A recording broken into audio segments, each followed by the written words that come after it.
मशवरा देता हूं हुकूमत को और वजीर कानून को मशवरा देता हूं कि ना फिरौन की हुकूमत सारी जिंदगी रही, ना नमरूद रहा, ना जाज बिन यूसुफ रहा, ना यजीद रहा। और यार दरबारी बन के हुक्मरानों की चापलूसी करते करते तुम यहां तक आ गए हो कि अब नबी पाक की इज्जत को हाथ डालना शुरू कर दिया है। और आप यकीन करें सियासी जमातों का इतना बुरा हाल है कि इनके लीडर के बारे में कोई बात करे तो पागल हो जाते हैं ये एहतजाज कर करके। और उसने डायरेक्ट कह दिया कि खत्म नबूवत का मसला ही कोई नहीं, जो दीन की बुनियाद है, किसी को परवाह नहीं। मुझे तो उन लोगों की फिक्र हो रही है जिन लोगों ने इन्हें वोट दिए, वो अल्लाह को क्या जवाब देंगे। और ये अल्लाह माशाल्लाह सारी सियासी जमातें इस तरह की। और मेरा वजीर कानून साहब को भी मशवरा है कि जिंदगी बड़ी थोड़ी है, बड़ी थोड़ी।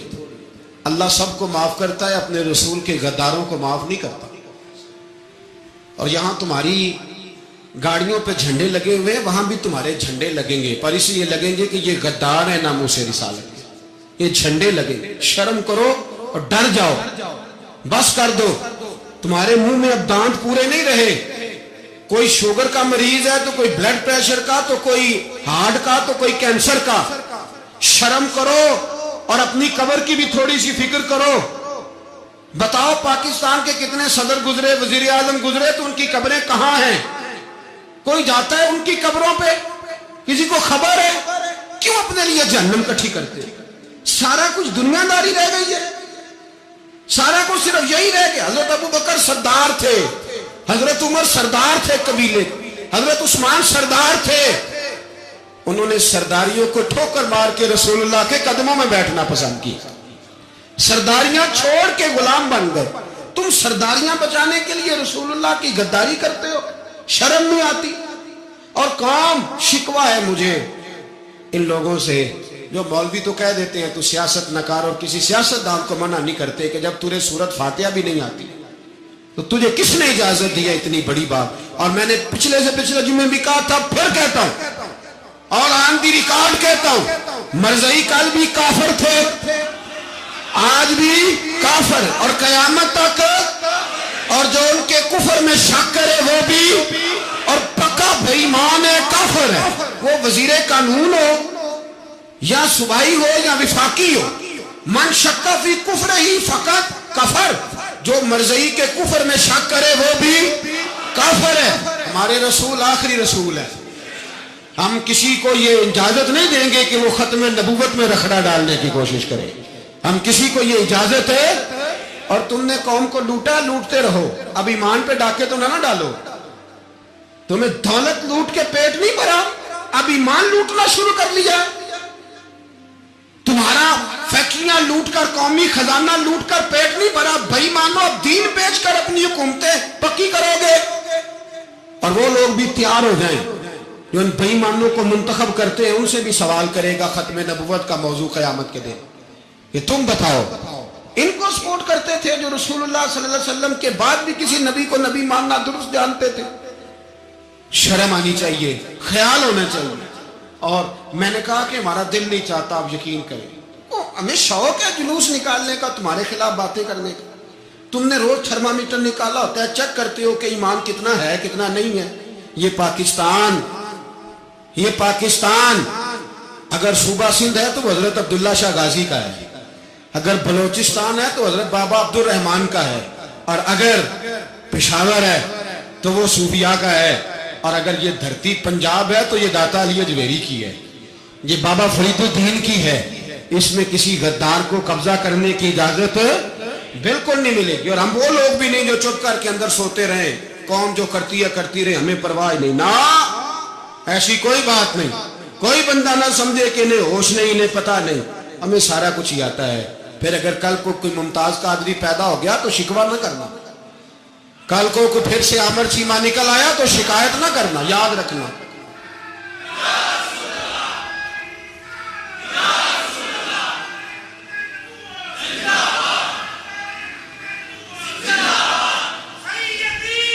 तो मेरे भाई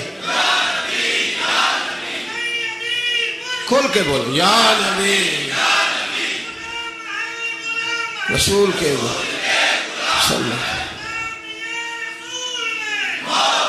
تو یہ مشورہ ہے.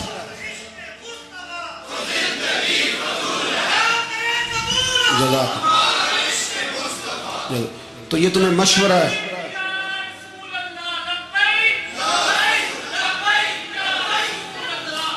میری بات سن، یاد رکھیں، یہ لوگ بعد میں پچھتاتے ہیں، پھر مناظرے کراتے پھرتے ہیں، اس نے صحیح کیا کہ غلط کیا، پھر انہیں ہوش آتی ہے بعد میں، پھر ان کے ہواری نکل نکل کے میدانوں میں دلیلیں دیتے ہیں.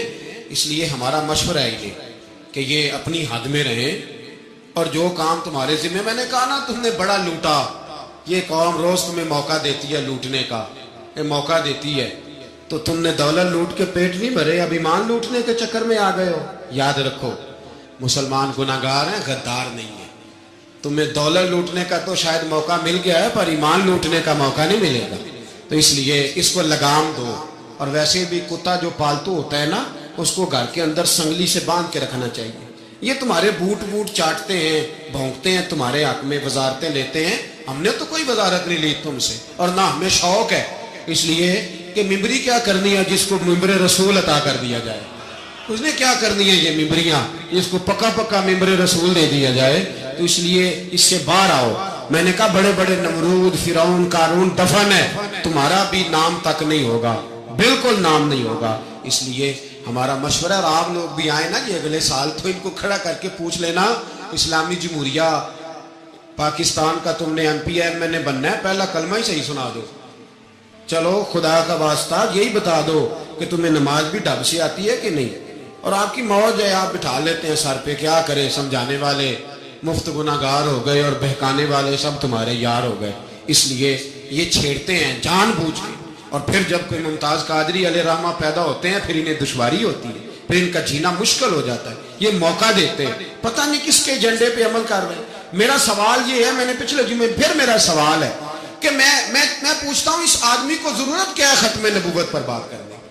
جب امت مسلمہ کے متفقہ فیصلہ ہے کہ مرزائی کافر، اسمبلی نے بل پاس کر دیا کہ مرزائی، ان کو اقلیت قرار دے دیا، اور جب سے وہ اقلیت بنے، نہ ہم نے ان کی عبادت گاہ جلائی، نہ ہم نے ان کو قبروں سے نکالا، نہ ہم نے، بس ٹھیک ہے جیسے عیسائی رہتے ہیں، یہودی سے کس ملک میں رہتے ہیں وہ بھی رہے، اقلیت بن کرے، کوئی پر تم انہیں کھینچ کھونچ کے کیوں قریب کرتے ہو؟ تمہارا کیا جرانہ ہے ان کے ساتھ؟ بتاؤ تو صحیح.